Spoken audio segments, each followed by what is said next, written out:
আসসালামু আলাইকুম, welcome to এনএসটিস কজি ফুড স্টুডিও। আজকে আমি আপনাদেরকে দেখাবো খুবই সহজ একটি রেসিপি। এটা খুব সহজেই তৈরি করে ফেলা যায়। এটাকে বলা হয় পার্মেসেলি বাইট বা সেমাইয়ের মিঠাই টুকরা। এই রেসিপিটা খুব সহজে তৈরি করে ফেলা যায়। মোট ৩টি উপকরণ ব্যবহার করে আমি এই ভিডিওটিতে বিস্তারিতভাবে দেখিয়েছি কিভাবে সেমাইয়ের মিঠাই টুকরা খুব সহজে বানিয়ে ফেলা যায়। এবং এই ভিডিওটি বা রেসিপিটি জানতে ভিডিওটি স্কিপ না করে সম্পূর্ণ ভিডিওটি দেখুন এবং এরকম আরও অনেক রেসিপি পেতে আপনারা আমার চ্যানেলটিকে সাবস্ক্রাইব করুন। তো এবার চলুন দেরি না করে এই রেসিপিটি দেখে নেওয়া যাক। আমি এখানে একটি প্লেট নিয়ে নিয়েছি, তারপর নিয়ে নিয়েছি সেমাই। আমি ১ প্যাকেট সেমাইয়ের অর্ধেকটা এখানে নিয়ে নিয়েছি। আমি এগুলোকে হাতের সাহায্যে ভেঙে নিচ্ছি। আমি প্যানে সেমাইটা দেওয়ার আগে প্রথমেই খুব ভালোভাবে এগুলোকে ভেঙে নিচ্ছি, তাহলে এটা নাড়তে সুবিধা হয় এবং রেসিপিটা তৈরি করতেও অনেক সহজ হয়। আমি তার আগে এগুলোকে ভেঙে নিচ্ছি এভাবে। আপনারা এখানে এই সেমাইয়ের পরিবর্তে এখানে লাচ্চা সেমাই বা আপনার পছন্দ মতো অন্য সেমাই ব্যবহার করতে পারেন। আমি এইগুলোকে আগে ভেঙে নিচ্ছি, গুঁড়া করে নিচ্ছি। চেষ্টা করবেন সবগুলোকে সমানভাবে গুঁড়া করার জন্য। এই পর্যায়ে দেখতে পাচ্ছেন আমি গুঁড়া করে নিয়েছি। এগুলোকে এক সাইডে আমি এখন রেখে দেব। চুলায় একটি প্যান বসিয়ে দিয়েছি। প্যানটা যখন গরম হয়ে যাবে আমি এখানে দিয়ে দিচ্ছি ঘি। আমি এখানে মোট ৩ চা চামচ পরিমাণ ঘি দিয়ে দিয়েছি।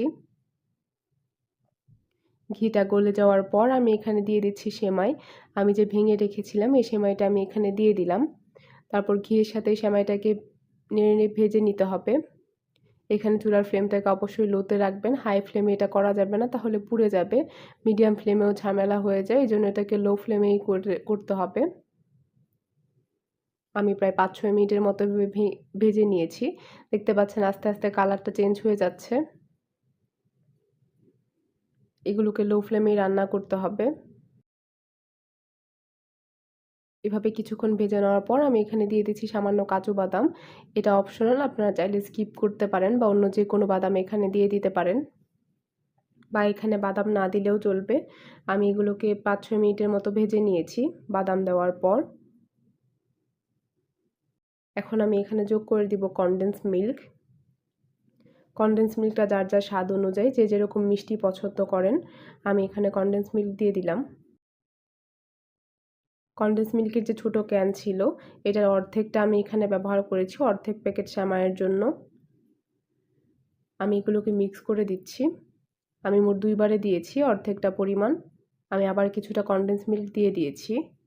কনডেন্স মিল্ক দিয়ে দেওয়ার পর দেখবেন এটা আগের চেয়ে অনেকটা আঠালো হয়ে গিয়েছে। কনডেন্স মিল্ক দেওয়ার পর আমি মোট ৫-৬ মিনিটের মতো ভেজে নিয়েছি। দেখতে পাচ্ছেন এই পর্যায়ে এটা শক্ত হয়ে গিয়েছে। আমি এখন এটাকে প্যান থেকে উঠিয়ে নিব। তার আগে আমি প্লেটে সামান্য ঘি দিয়ে ব্রাশ করে নিয়েছি।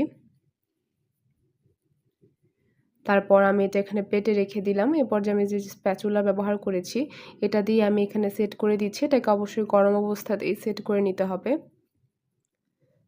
ঠান্ডা হওয়ার পর অনেকটা শক্ত হয়ে যাবে, এজন্য গরম অবস্থাতে এটাকে সেট করে নিতে হবে। আপনি চাইলে এখানে অন্য শেপও দিয়ে নিতে পারেন। আমি এখানে এরকম স্কয়ার শেপে করে নিয়েছি, দেখতে পাচ্ছেন। তারপর এগুলো যখন ঠান্ডা হয়ে গিয়েছে আমি এভাবে কেটে নিচ্ছি। দেখতে পাচ্ছেন ঠিক কতটা শক্ত হয়েছে। আমি ছুরির সাহায্যে এগুলো কীভাবে কেটে নিচ্ছি। আপনি আপনার পছন্দ মতো যে কোনো শেপ এখানে করতে পারেন বা যে কোনো ডিজাইন এখানে করে নিতে পারেন। আমি এভাবে সবগুলোকে কেটে নিয়েছি লম্বালম্বিভাবে। তারপর আমি এগুলোকে কেটে নেব। আমি এগুলোকে স্কয়ার শেপ এবং আয়তাকার শেপে কেটে নিয়েছি। আপনি আপনার পছন্দ মতো অন্য শেপেও কেটে নিতে পারেন। দেখতে পাচ্ছেন কত সহজে এই রেসিপিটা রেডি হয়ে গেল। আমি এর উপরে কিছুটা বাদাম ছড়িয়ে দিচ্ছি। এরকম আরও অনেক রেসিপি পেতে আপনারা আমার চ্যানেলটিকে সাবস্ক্রাইব করতে ভুলবেন না। আল্লাহ হাফেজ।